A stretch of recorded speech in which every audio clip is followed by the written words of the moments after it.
Méditation du 23 août.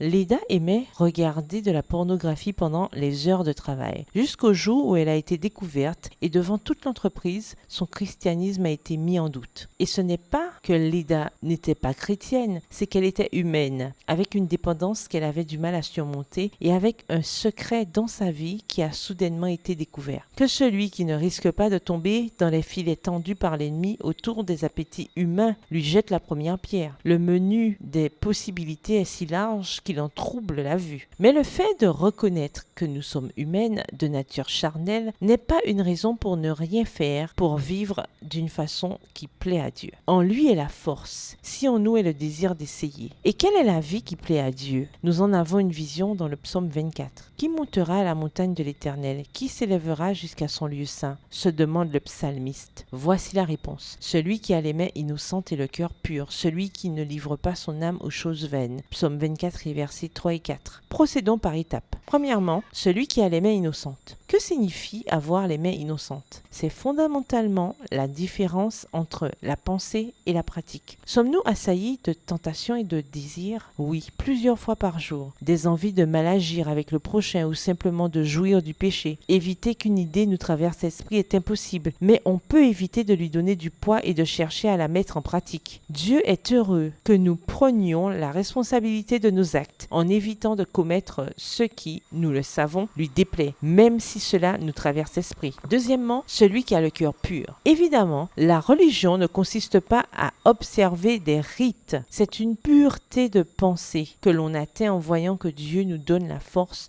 de ne pas réaliser les désirs de la chair. Victoire après victoire. Notre façon de penser se conforme aux principes bibliques. Troisièmement, celui qui ne livre pas son âme aux choses vaines, mais qui se réjouit dans ce qui est profond, dans les choses de Dieu, dans tout ce qui est digne de louange. Verset du jour. Qui montera à la montagne de l'Éternel? Qui s'élèvera jusqu'à son lieu saint? Celui qui a les mains innocentes et le cœur pur, celui qui ne livre pas son âme aux choses vaines. Psaume 24 et versets 3 et 4. Bonne journée, que l'Éternel vous bénisse.